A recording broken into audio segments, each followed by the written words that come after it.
Okay, today we're going to be looking at U2A2 here, looking at differences between experiments and observational studies. In the previous lesson, we covered sampling techniques and also bias and phrasing of questions. So we've already done these two in a previous lesson. Now we're going to focus on the differences between experiments and observational studies.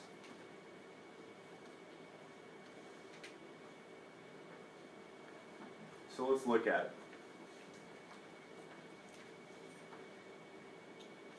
If you're wanting to find information about anything, there's a couple different ways of obtaining that information. You can do an observational study, which is where you observe members of a sample in such a way that they are, this is the key to an observational study, they are not affected by the study. They are not affected. No one is affected by the observational study. In a controlled experiment, you divide the sample into two groups. You impose a treatment on one group,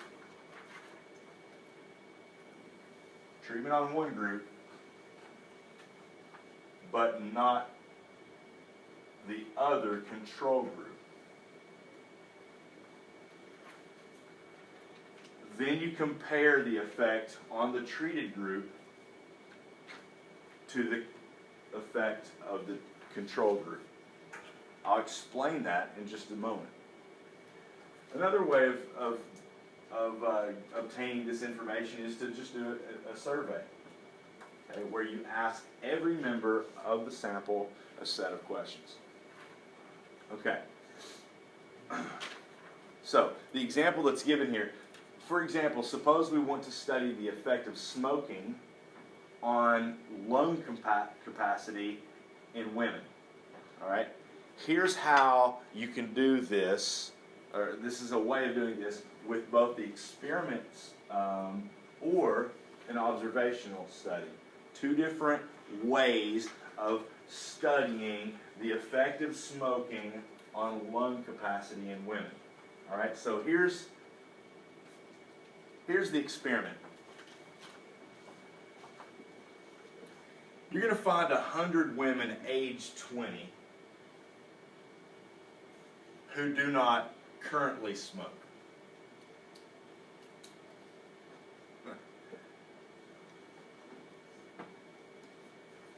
Then you're randomly going to assign 50 of the 100 women to the smoking treatment. So I guess somehow it's like a cruel joke. You're going to take 100 women, age 20, 50 of the women will get the smoking treatment, and the other 50, the no smoking treatment. So I guess 50 of them are going to get some sort of cigarettes, and they have to start smoking. It sounds like such a cruel joke, but this is the experiment. They've all signed up for it. They've agreed. They've signed the waivers, and they are now participating. They are smoking. The other 50, they get a cigarette sort of thing, but it doesn't have any, I don't know, nicotine. What else is in cigarette? Nicotine. Chemicals. What? Chemicals. Tar. I don't know what else is in there. Like, I don't smoke, so all of the bad stuff that's in a cigarette, anything that's going to affect them in any way, it's not there. Now, here's what happens. You got these 50 people, or these 50 women who are smoking. I mean, they are smoking the real deal stuff, and I mean, I feel sorry for them.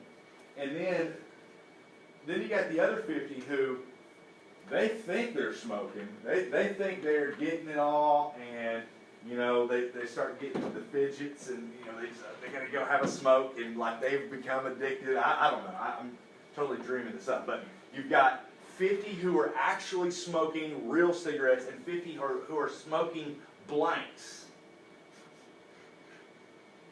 Literally, they all think they are smoking an actual cigarette, and yet it's only half of them. Now, I can't emphasize this enough. They don't know who they are. Only the ones that are conducting the experiment, only the scientist that's conducting the experiment knows. Right? So, now, those in the smoking group smoke a pack a day. Oh my word. For 10 years. While those in the control group remain smoke-free for 10 years. Now they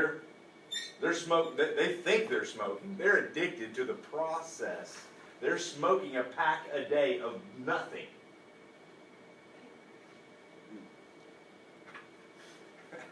It just sounds like such a funny and yet sad and cruel experiment. Measure lung capacity for each of the 100 women after the 10 years. Maybe they measure along the way as well. And then they're going to analyze, interpret, and draw conclusions from the data. Now, this is an example of an experiment. You have a treated group, smokers, and a control group, blank smokers. Okay? Observational study. How can we do this with an observational study? Well, we're going to find 100 women aged 30, of which 50 have been smoking a pack a day for 10 years. We're going to find, now have we changed any of their habits? No. We're just going to find somehow, we're going to put a flyer in mailboxes, or I don't know, post a billboard or something.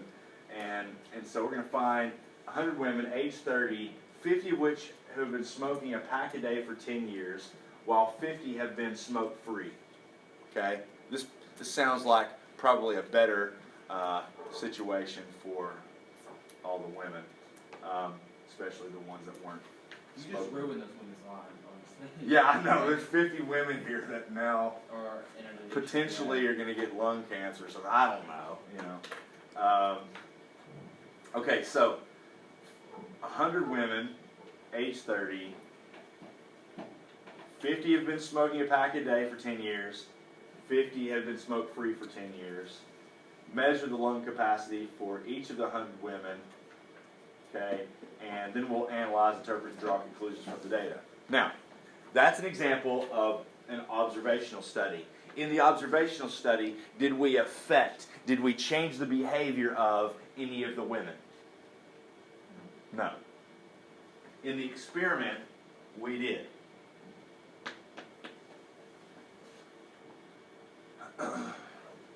You know, another example.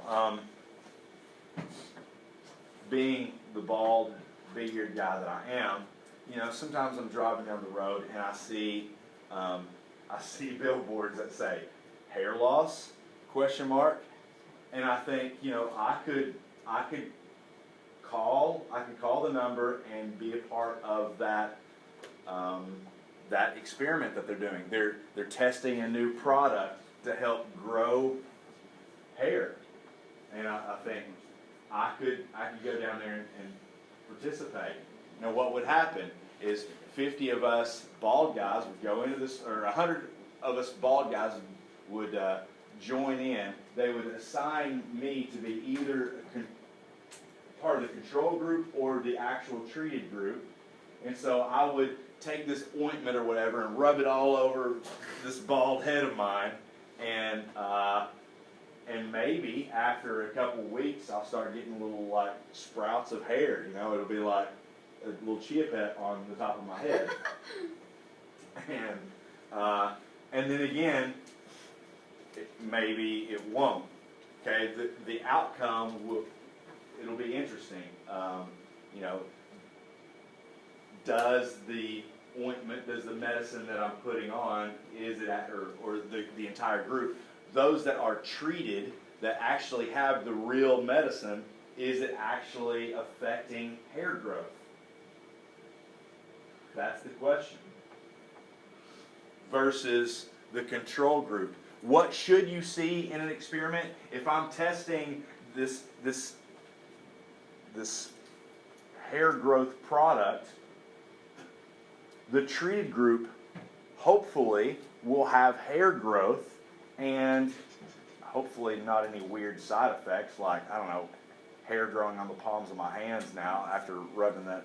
I know, that's what I was thinking. Right? Like maybe it's what's growing somewhere else. Man, those are some really hairy palms you've got there.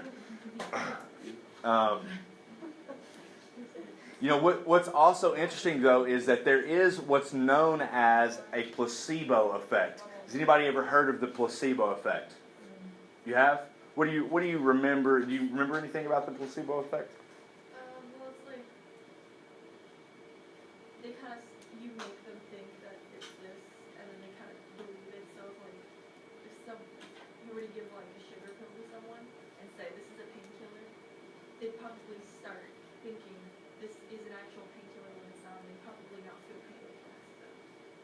So kind of like the smoking where there wasn't really any nicotine in it. It was just. Yeah, they believe that they're actually smoking, but they're not. Right. Well, so the placebo effect is more about not just believing that it's the real thing and that I'm actually being affected by this. The placebo effect is that it actually does happen. Like, let's suppose that I'm not in the treated group. I'm not getting the real ointment on my bald head. I'm getting the fake ointment, and all it is just lotion. Okay, I'm just rubbing it on my head, and I think, oh man, and I keep looking in the mirror, and I'm thinking, one of these days, some hair's gonna, come out. All right. Well, the placebo effect is me putting the fake ointment on, the positive thinking, and somehow it actually does happen. And it's the power of the mind in a way. But the placebo effect does occasionally occur. And, you can look up studies and situations where that's come up. But anyway, so I haven't really gone over too many examples here, but I think you get the idea, the difference between an observational study and a controlled experiment. In an observational study, I do not affect the others. Like, I don't affect those that I'm studying. I don't change their behavior in any way. They may not even necessarily know that I'm observing them, which is creepy, but they're not affected by it.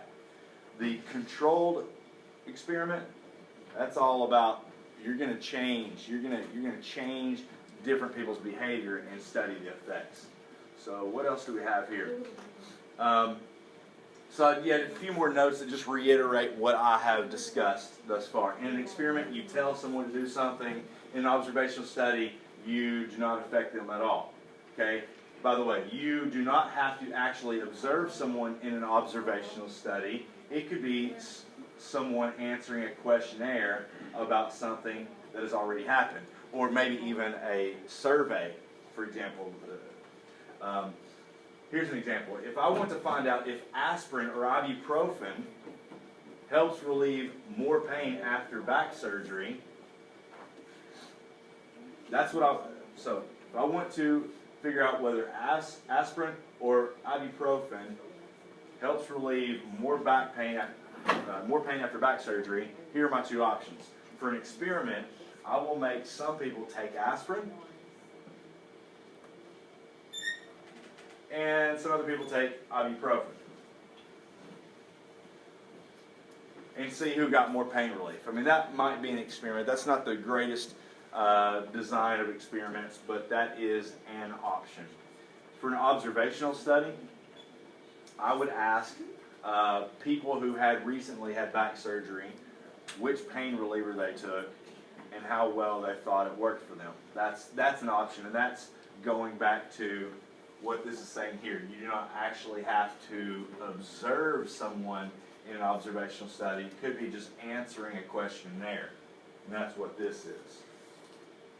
Okay? All right. So that basically covers everything that I wanted to say about observational studies and controlled experiments, surveys, asking every member a sample of questions, a set of sample of questions. So, does anybody have any questions before we end this lesson? Okay, so thank you for watching.